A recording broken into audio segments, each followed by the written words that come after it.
바이든 대통령이 취임하기 직전에 트럼프 전 대통령과 그리고 트럼프 키즈들이 민주주의의 상징인 의회를 점령한 데 이어서 이번에는 자본주의의 상징인 월가까지 점령했다고 합니다. 그 파장이 만만치가 않을 텐데요. 그런가 하면 내일은 헝다그룹이 달러 표시 채권에 대한 이자 지급을 하지 못한 30일 동안의 유예 기간이 마무리되는 시점입니다. 오늘 이러한 사안들 집중적인 진단 들어보도록 하겠습니다. 오늘도 한국경제신문의 한상춘 눈설위원 모셨습니다. 안녕하세요. 네, 안녕하십니까? 자, 오늘 뉴욕 증시가 3대 지수 혼조세를 보이기는 했지만 그래도 당면한 악재를 생각하면 꽤나 잘 버텼다. 이런 평가들이 나옵니다. 어떻게 보셨습니까? 제 뒤쪽에 그 배경화면에 이 트럼프 대통령이 오랜만에 나오셨죠? 이렇게 전직 대통령이니까 정칭어를 쓰고요. 그다음에 시진핑 국가주석이 나왔는데요. 배경화면이 잘못된 게 아니냐 하는데요. 그렇지는 않습니다. 오늘 미국의 월가에서 보면 트럼프가 돌아왔다. 그래서 이 돌아왔다는 표현이 바이든 정부 시절에 어떻게 트레이드 마크가 되는데요. 올해 1월 20일 날 바이든 대통령이 트럼프 취임사에서 American is back이라는 표현을 썼습니다. 근데 트럼프 대통령이 오늘 월가에 이렇게 돌아오면서 사실 그 트럼프 is return이라는 표현을 썼습니다. 네. 그래서 우리 그 캐서분이 영어들을 다 잘하거든요. 그렇죠. 그래서 back과 return의 차이점이 뭐냐 이렇게 해서 우리 그 강수민 이렇게 캐스터라든가 네. 이런 쪽에 활약이 많죠. 그래서 물어봤더니요. 사실 그 정확히들 이해를 하시더라고요. 그 return은 내 자리다. 그러면 이제 트럼프 is return이라는 표현은 지금 미국의 대통령 자리가 바이든이 아니라 내 자리다 하는 이런 표현으로 사실 우리가 이전에 한번 전 앵커랑 같이 섀도우 프레지던스, 섀도우 캐비넷, 그다음에 섀도우 오픈 마켓 커미티라는 섀도우를 가지고 한번 집중적으로 방송해 드린 적이 있습니다. 네. 그래서 트럼프 대통령이 텔레반의 그 미군 철수 이후에 국민의 지지도가 워낙 떨어짐에 따라서 강경공화당 의원을 중심으로 해서 탄핵이 제기된과 함께 그때부터 트럼프 대통령이 정치적인 행사를 많이 하고 있는데요. 여러 가지 바이든 대통령이 좀 명시적인 대통령입니다는 본인이 대통령이다 해서 정치적인 행세를 하고 있다는 이미 정치적 행세에는 굉장히 미국 전역으로 확산되는 상황이거든요. 근데 이제 오늘 월가에 다시 돌아왔다 이렇게 하는 것은 아시겠습니다는 월가의 그 센트럴 파크 이쪽 옆으로 이렇게 트럼프 그 백화점이 있고 또 이 트럼프 하면 돈 상징이지 않습니까? 네. 그죠? 그런 측면에서 월가가 다시 돌아왔다 하는데요. 이유는 있습니다. 그동안 이제 트럼프가 페이스북이라든가 이런 쪽에 있잖아요. 트윗이라든가를 통해서 굉장히 대선 과정이라든가 해서 혼탁했지 않습니까? 그래서 바이든 대통령이 들어옴에 따라서 트럼프의 트윗 계정이라든가 그다음에 페이스북 계정을 이렇게 폐쇄시켰는데요. 본인이 정치적 활동과 함께 자체적인 소셜 네트워크 이렇게를 만들었습니다. 그렇게 트럼프 소셜이라는 하는데요. 이걸 그 자체 스펙 가지고 미국의 이렇게 월가에 상장하다 보니까 오늘 그런 표현이 나왔다 이렇게 됐습니다. 앞서 우리 전 앵커께서도 좋은 그 시간에 페이스북이라든가 이런 쪽에 이렇게 하락세를 좀 얘기했습니다. 비교적 큰 폭이죠, 한 5%. 바로 그 트럼프의 소셜 부분에 대한 반사적인 부정적 측면이다 이렇게 보시면 되겠습니다. 이래서 트럼프가 다시 돌아왔다 하는데요. 잠시 후에 하루 만에 이게 90% 급등하느냐 하는 것을 좀 말씀을 드릴게요. 그리고 오늘 무엇보다 관심이 있던 것이 유럽 증시, 어제 아시아 증시에서 오늘 유럽 증시에서도 헝다그룹의 디폴트 문제가 사실 가장 이슈가 되고 있죠. 그래서 유럽 증시도 모든 증시가 떨어졌습니다. 가장 큰 요인은 유럽 자체적으로 보면 이렇게 악재가 없는데 내일이죠. 내일이 이제 23일 이렇게 되는데요. 헝다그룹의 디폴트 악재로 인해서 어제 아시아 증시도 유독이 상하이만 제외하고는 대부분 다 이렇게 떨어졌고요. 그다음에 유럽 증시 때 되는데 미국 증시는 잘 버티고 있다 하는 평가를 되고 있습니다. 물론 3대 지수가 혼조세를 보이기도 했지만 다우 같은 경우에는 초반의 낙폭에 비해서 다 회복된 상태거든요. 그리고 여러 가지 이렇게 테크 관련된 IBM이라든가 이건 이제 다우에 편입되어 있지만 사실은 테크 기업에 해당되는 거 아니겠습니까? 이런데도 불구하고 나스닥 지수가 이렇게 오늘도 비교적 큰 폭으로 이렇게 올라갔는데요. 한번 보겠습니다. 어제 미국이 다우존스 지수가 사상 최고치를 기록했다. 비트코인이 사상 최고치를 기록했다. 오늘은 S&P가 사상 최고치를 기록한 거로 알고 있는데요. 제가 맞습니다. 마감 시간에 못 봐서 네, 그렇습니다. 종가 기준도 역시요. 예, 예. 그래서 이제 그때 피크다, 하이스트 포인트다 이런 표현을 쓰지 않는다. 하이어 표현을 쓴다 하는 표현을 냈습니다. 그래서 미국의 그 CNN의 FA 지수를 어제 보여드렸는데 오늘 한번 보겠습니다. 3대 지수의 혼재세를 기록했지만 오늘은 어제보다 더 올랐습니다. 전일에 탐욕이 67에서 네. 오늘은 69로 올라왔습니다. 이게 시장의 분위기거든요. 그래서 월가에서 나오는 그 분위기 같은 거 이런 것을 어록 표현으로 하나 그래서 계속 고고다. 우리 표현으로 하면 고고다.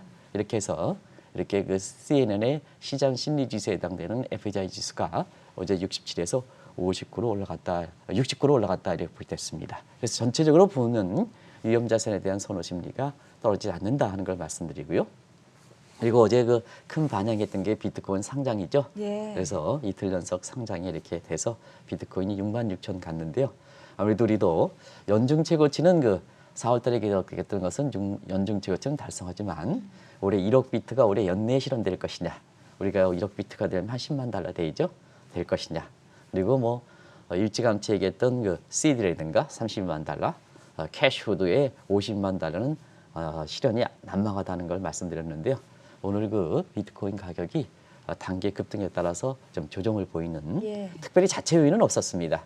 그런데 역시 너무 급등하다 보니까 차익 실현에 의해서 이렇게 되는데요.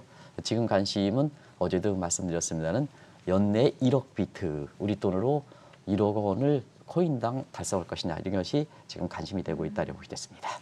조금 전에 이야기를 나눠봤던 트럼프 대통령의 트럼프 소셜 오늘 스펙을 통해서 첫 상장을 지금 이루어지고 있는데 급등 배경이 상당히 궁금합니다. 지금 화면으로도 또 준비가 되어 있는데 DWAC라는 지금 스펙 상장 종목이 장중에 400% 넘게 급등을 했어요. 네, 사실은 그 기업이 첫날 상장에 400% 이렇게 왔다 갔다 하긴 하지만 이런 그 스펙 자체는 반드시 그런 건 아닙니다. 투기 속성을 갖고 있어서 가격의 변동폭이 이렇게 굉장히 크긴 하지만 네. 사실 오늘 그 장중에 400% 그다음에 지금 상태에서 제가 마지막 방송 전에 들어올 때는 한 90% 정도 이렇게 급등하는데요. 예. 이거 뭐 소셜 네트워크의 트럼프 소셜이 자체적으로 우리가 투자 관점에서 무슨 밸류가 있겠습니까? 밸류가 평가받으려면 나름대로 이렇게 시장에서 시간을 갖고 평가받아야 되겠습니다. 첫날에는 아무래도 섀도우 프레젠트에 대한 어떤 트럼프 키즈들의 어떤 열렬한 지지라고 봐야 지지들이 될까요? 열렬한 지지의 상징으로 볼 수 있지 않냐 생각합니다. 그래서 무섭다는 얘기입니다. 왜냐하면 의회에 사실 그 블루웨이브가 결정되고 난 이후에 미국의 민주주의 상징만큼은 거기만큼은 점령당하지 않을 것이다 하는데도 불구하고 그렇게 호소를 했는데도 불구하고 그게 점령당하지 않습니까? 네, 폭동이 있었죠. 폭동이 있었죠. 그런 측면에서 이번에 그렇게 트럼프 소셜에 대한 스펙이 이렇게 밸류에 대해서 공정한 평가를 내리지 않는데도 불구하고 이렇게 일방적인 지지에서 400%, 90% 이렇게 올라가는 데 있어서는 사실 이 대목은 미국의 자본주의 상장하는 월가 문제에서 2011년에 월가의 점령하라, 월가를 점령하라 이런 사태의 진전 여부와 관련해서 굉장히 주목되는 사항이다 하는 걸 말씀드리겠습니다. 그리고 오늘 이렇게 좀 우리 입장에서는 좀 기록적인 게 하나가 있죠. 제가 직간접적으로 간접돼 있기 때문에 이렇게 명시적으로 얘기할 수는 없습니다는 우리가 이 방송을 통해서도 글로벌 테마 ETF에 대해서 굉장히 앞으로 각광을 받을 것이다. 수익이 높고 네. 실제로 수익이 높고요. 근데 글로벌 테마 ETF와 관련된 이러한 금액 자체가 돈나무 언니라 하는 네, 캐시우드 캐시우드요. 아시죠? 네. 캐시우드의 아크 인베스트먼트를 뛰어넘어서 한국에서 보면 아주 기록적인 얘기거든요. 예. 제가 이 문제를 사실은 직간접으로 간접이 영향이 없다면 하나의 이렇게 한 주제 가지고 하루에 방송을 해야 되는데요. 사실 시청자분한테 그렇게 되지 못한 점을 양해를 드린다 하는 걸 말씀드리고요. 그러나 우리 자본시장에 보면 2017년에 GBK와 함께 금융상품적인 측면에서도 글로벌 테마 ETF가 돈나무 언니 요즘 가장 활발하게 나오죠. 이분의 운영하는 아크 인베스트먼트를 제쳤다 하는 것은 한국의 자본시장 역사상 보면 굉장히 획기적 일이다. 네. 이제는 글로벌적인 측면에서 우리가 후진국이다 이런 표현이 안 된다. 이런 부분은 우리 이렇게 정책 당국자라든가 그다음에 국민들이 긍정적 측면을 반드시 평가를 해줘서 한국의 자본시장이 한 단계 뛰어넘는 이런 것으로 하나의 상징기를 잡아야 된다. 여기서만 마치게 되겠습니다. 그래서 아마 많은 분들이 저희 한경 글로벌 마켓을 사랑해주고 계신 게 아닐까라는 생각이 듭니다. 바로 다음 주제로 넘어가 볼 텐데요. 최근 들어서 중국의 부동산 시장이 심상치가 않습니다. 70개 도시 집값이 마침내 하락세로 돌아섰다고 하던데 어떻습니까? 네, 사실 헝다그룹 문제에 대해서는 네. 오늘 뭐 가장 큰 이슈이죠. 내일이 앞두고 있기 때문에. 그래서 오늘은 이 문제에 관련해서 경제 공부를 해보는 시간을 좀 하겠습니다. 헝다 사태 쉽지는 않을 거다. 그러나 글로벌적으로는 전염 효과가 적다. 그래서 그 위기에 따른 비용이 중국 내부적으로 다 부담해야 되니까 중국의 부동산 문제는 굉장히 심각할 것이다 하는 문제를 말씀을 드렸습니다. 그래서 제2의 리먼 사태 것처럼 미국이 이 서프라임 것처럼 이것을 위기에 따른 비용을 반드시 치러야 되는데요. 다른 국가로 전가시키면 사실 미국은 그만큼 부동산이라든가 자산시장에 미치는 영향이 적은 데 반해서 중국은 뭐냐, 글로벌 정도가 비중이 적기 때문에 중국 내부적으로 이렇게 전부 부담해야 된다. 국부적 성격을 갖고 있다 하는 측면에서 이런 문제가 지금 헝다그룹 사태를 맞은 지 2개월이 되면서 그게 속속 나타나고 있습니다. 그래서 중국의 중국 분기별 본토의 그 도시 집값 상승률이 마지막에 나오는 통계가 분기 통계이기 때문에 2분기입니다. 그래서 지금 5.6% 하는데요. 미국보다도 19% 해당되는 아주 낮죠. 나중에 좀 말씀드리겠습니다는. 그리고 부동산의 그 상징에 해당되는 중국의 그 상하이 부동산 가격이 8월에 마이너스 돌아섰다는 것은 이렇게 전해드렸고요. 네. 지금 전 앵커께서 이제 말씀해 주셨습니다는 70개 주요 도시의 주택의 그 가격도 마이너스로 돌아섰고 무엇보다도 거래량 지수가 굉장히 중요한데요. 거래량이 굉장히 중요하거든요. 중국처럼 아파트에 대한 어떤 거래 규모가 금액이 클 때는 부동산의 이렇게 활동 지표로서 거래량이 굉장히 선행성을 갖고 있는데요. 지금 70개 도시의 집값이 감소세로 돌아선 데 이어서 하락세죠. 감소세로 돌아선 데 이어서 거래량도 더 떨어지고 있습니다. 그러면 앞으로도 이게 선행 지표라고 보면 앞으로도 70개 도시의 집값이 하락률이 더 클 것이다 이렇게 보시면 되겠습니다. 그래서 내부적으로 지금 빠르게 중국에 이게 부동산이 침체되고 있다는 걸 말씀드리고요. 지금 미국과의 그 격차는 더 벌어지고 있죠. 이전에 한번 말씀드렸습니다는 경제 성장이 높을수록 집값 상승이 높아야 되는데요.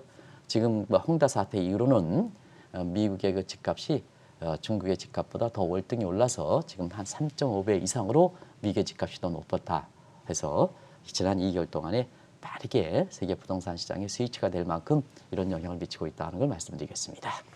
중국 부동산 집 가격이 부진세로 돌아선 건 헝다그룹 사태와도 관련이 클 텐데 지금 상황이 어떻습니까? 종매제죠. 이 헝다그룹이 부동산 개발업체에서 한때는 1위고 네. 지금은 2위 위치를 취하고 있습니다는 특히 2위 업체가 되더라도 헝다와 관련된 유사적인 차입에 의한 이런 쪽에 우리가 개발을 하기 때문에 네. 사실 1위 자리에서 2위 자리가 남았다 하더라도 중국 시장에 영향은 제2, 제3 헝다 사태가 나오기 때문에 이 파장이 큰 겁니다.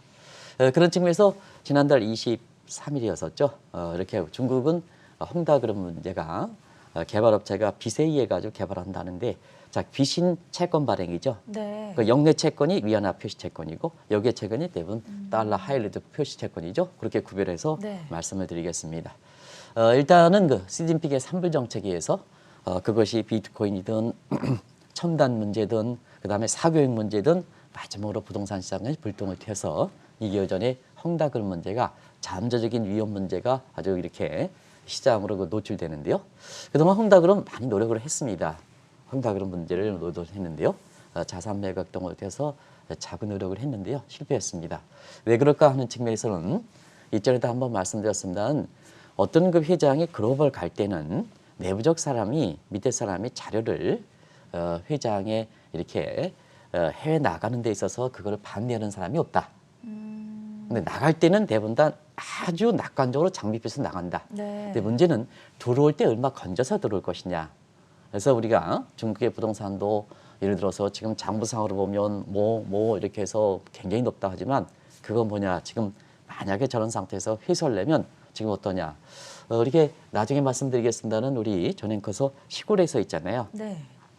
이렇게 장작 같은 것을 이렇게 떼면 이 장작에서 불씨가 좀 남아 있는 것을 있잖아요. 이렇게 득해서 화로라는 게 있습니다. 지금 그 가을에 이렇게 싸늘해질 때 이게 화로가 굉장히 이렇게 생각이 나는데요.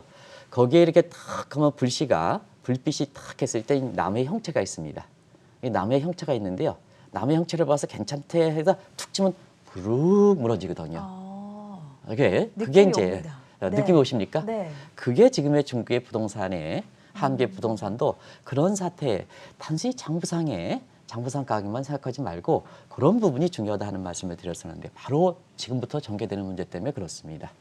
왜냐하면 일단은 부동산이라는 것은 자기가 잘 나갈 때는 제각을 받지만 이렇게 문제가 있을 때는 팔아서 하면 후려쳐 팔더라도 안 팔린다. 그래서 지난 2개월 동안 후려쳐 팔아가지고 홍다그룹이 이렇게 홍콩이든 뭐든 해서 했지만 이미 신뢰가 떨어졌기 때문에 안 된다, 안 팔린다 이렇게 보시됐습니다.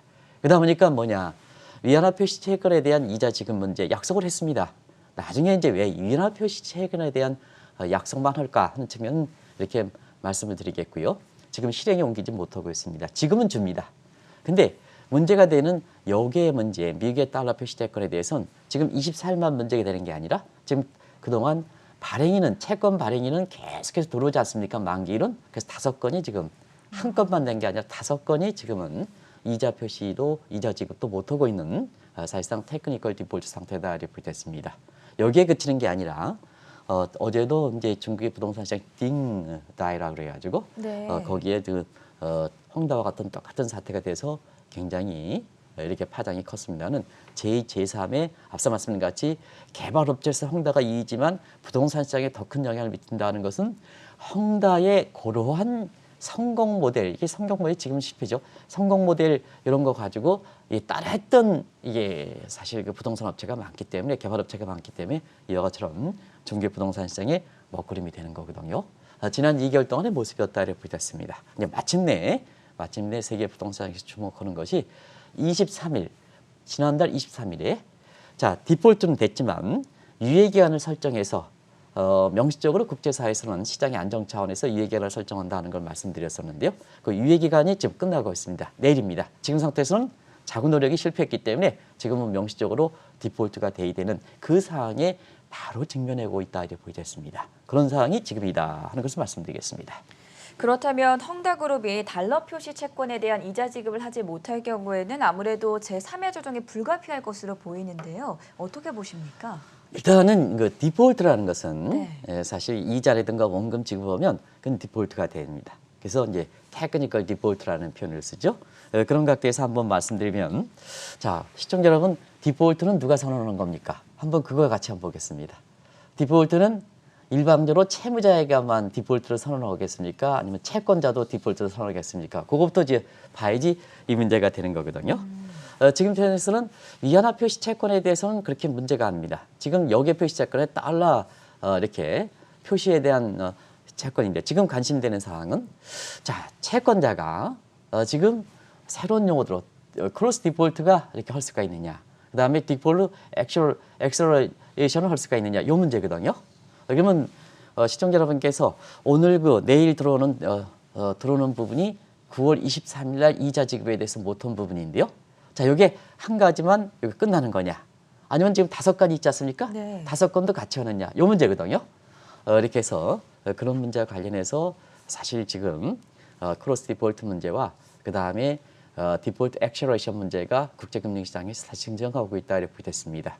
나중에 이제 자세하게 설명드리겠습니다는 디폴트 액셀러레이터를 이렇게 채권자가 선언할 때는 원금과 이자 상환을 자 런던 클럽에 가서 받느냐, 제3자 조정하느냐, 이것도 지금의 문제다 이렇게 됐습니다.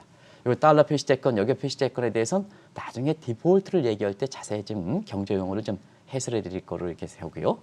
그 다음에 위안화 표시채권은 이런 상태로 들어가는 겁니다. 자, 위안화 표시채권에 대해서는 어떻게 될 것이냐 하는 측면은 두 가지 관심이죠. 자, 디폴트가 되면 헝다그룹의 그동안 권리관계가 다 형성돼 있지 않습니까? 네. 그래서 뭐 분양했던 건 어떻게 될 것인지, 사업은 계속해서 하는 건지, 이 문제죠. 이런 것이 이제 가장 관심이 될 거로 봅니다. 왜냐하면 헝다그룹의 아파트 문제에 대해서 한국의 그 부동산 투자가들도 그 문재인 정부 들어서 강남이라든가 이렇게 많이 이렇게 규제하다 보니까 거기에 중국의 부동산에 홍다그룹에 개발했던 이런 그 아파트를 사신 분들은 꽤 있거든요. 그런 측면에서 어제 문의 전화가 자 이게 홍다가 부도가 될 때는 그런 사업이 계속되느냐, 권리관계가 계속되느냐, 계속됩니다. 계속됩니다. 그래서 왜 되냐면 사실 그 위안화 표시채권은 결국 법정관리 상태, 시간이겠지만 법정관리 상태거든요. 네. 법정관리가 되면 권리관계는 그대로 유지되는 겁니다. 그런 문제에서 홍다그룹이 개발했던 중개 아파트를 한국의 부동산 규제와 함께 사신 분들은 이렇게 그런 문제에 대해서 의문점은 되는데요. 사실상 그렇지 않습니까? 아파트 가격이 어떻게 될 것이냐는 측면은 이건 불가피하게 아파트 가격에 대한 손실을 이렇게 될 수밖에 없다 이렇게 보시되어 있고요. 자, 기존은 그렇습니다.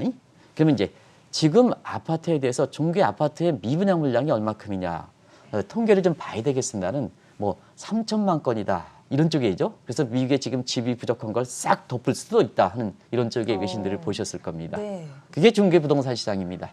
이 부동산은 앞으로 이제 홍다그룹이 지금 개발해서 분양을 앞두고 있는 이런 상태인데요. 이런 부분에 대해서는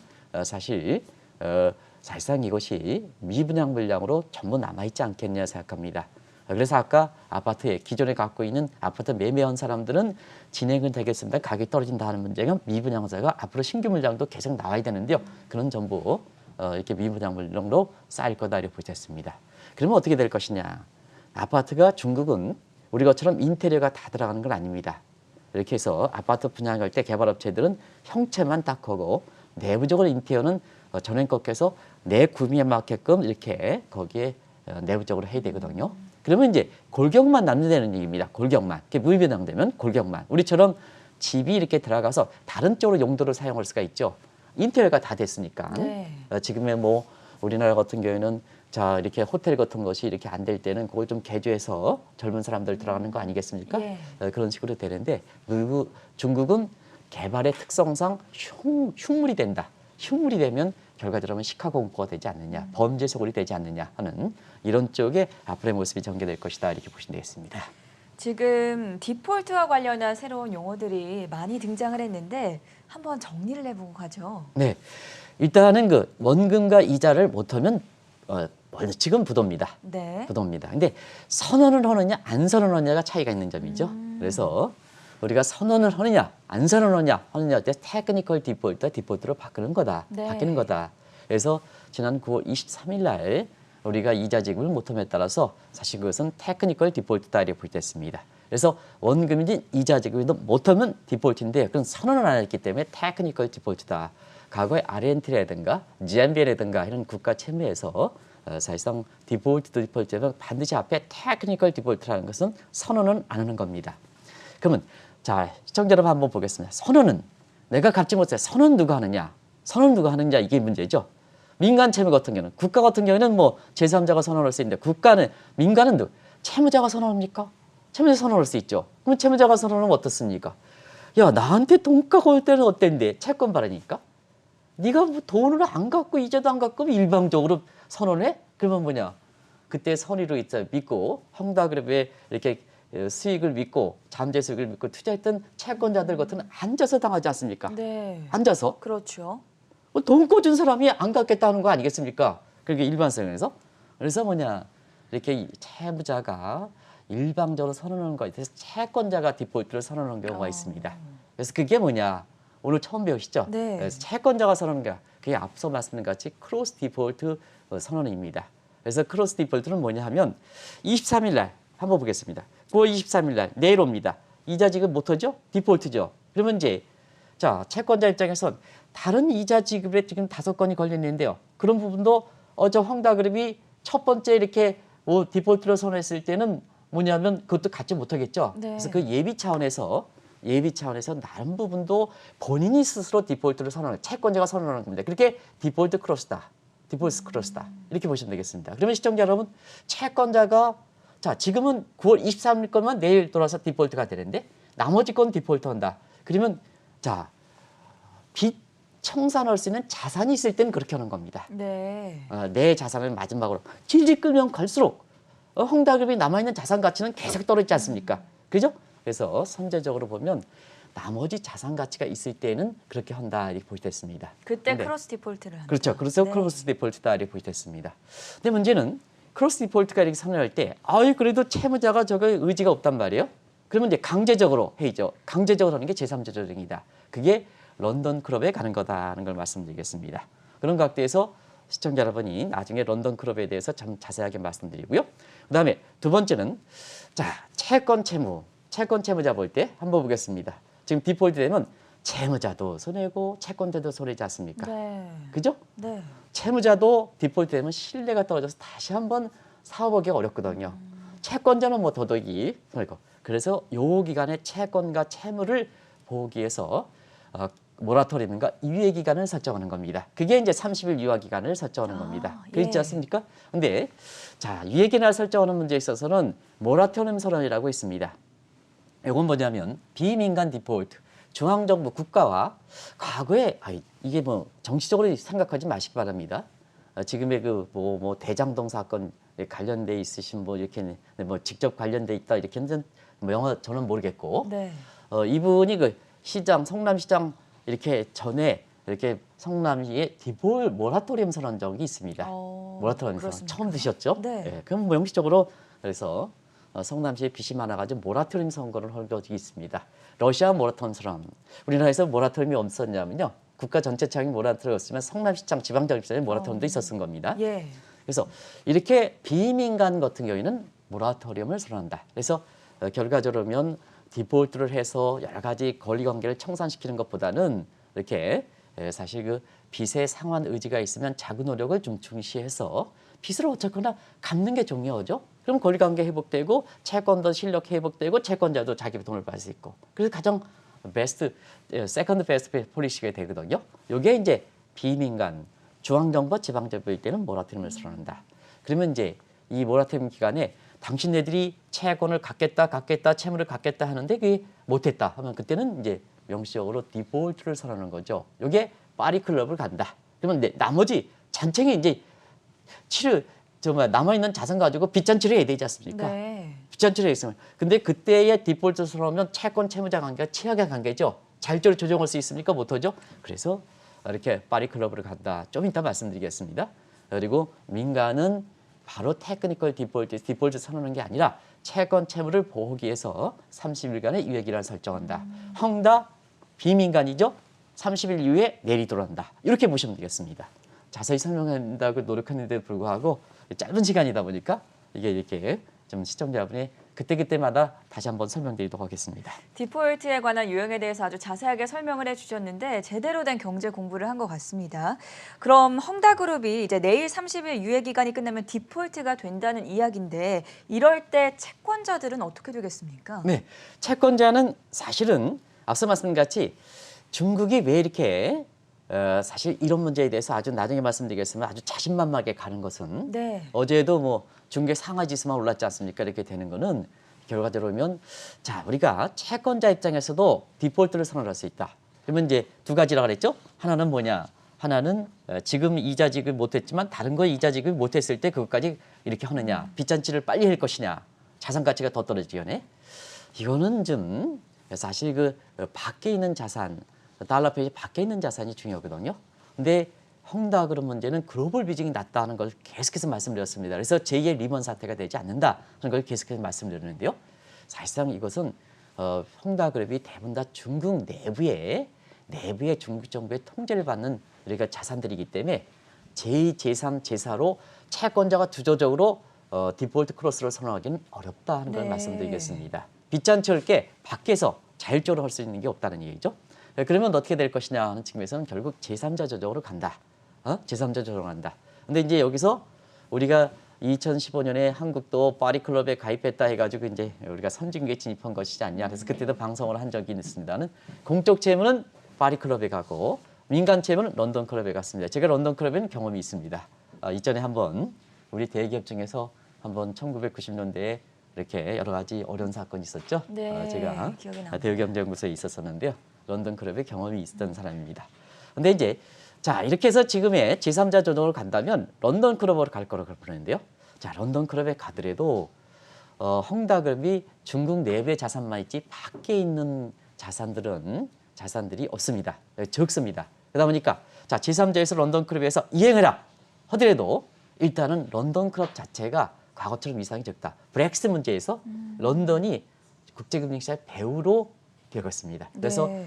과거에도 우리가 유명히 그 통상 교섭 전문으로서 교섭본부장이 일본의 한국에 수출 통제할 때 WTO 이렇게 분쟁처 DSB에 했다 할 때도 방송에서 지금은 WTO가 유명무실이 되기 때문에 누가 거기 가서 빨리 신속하게 패시로 가겠습니까? 또 설령 결정한다 하더라도 이행력이 없습니다 하는 그런 쪽으로 방송이 되어서 그렇게 이제 됐지 않습니까? 마찬가지로 지금 런던이 국제금융시장의 배후 습지로서 위상이 떨어지기 때문에 런던 클럽 자체가 제 역할을 할 것이냐. 제 역할을 해야 되는데요. 그러면 이제 제 역할을 했다. 그래서 결정을 했다 하는데요. 지금 런던 클럽의 구성력은 중국 내부가 아니라 중국 밖에 헝다그룹이 갖고 있는 자산의 구성력을 갖고 있는 겁니다. 그러다 보니까 자, 헝다그룹 문제가 사실 중국 내부라 본다면 중국 정부도 해야 되는데요.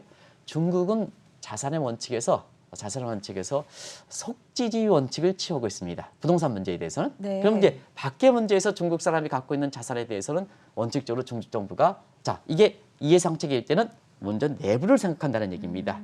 미국도 속지지 원칙을 취하지 않습니까? 그래서 전 앵커가 있잖아요. 만약에 결혼을 하셔가지고 네. 이렇게 해서 애를 낳는다 이렇게 하면 미국은 그냥 여기서 딱 있다가 마지막에 일주일 앞두고 딱 가서 미국에 남은 미국 사람이 되는 미국인이 거거든요. 되죠. 네. 그죠? 속지지 원칙을 취하기 때문에 바로 그런 차다 이렇게 보여졌습니다. 그래서 지금 상태에서는 자 지금은 달러 표시 채권을 갖고 있는 사람들도 크로스 디폴트 내가 주도적으로 다른 채권에 대해서 남아있는 자산이 있을 때 빚잔치를 할 수 있는 크로스 디폴트를 할 것이냐 그 제3제의 파리크로를 갈 것이냐 지금 어렵다. 그러다 보니까 뭐냐 달러 표시 채권을 갖고 있는 미국 입장에서는 자 중국의 조치에 대해서 굉장히 예의주시하게 되는 거다 하는 걸 말씀드리겠습니다.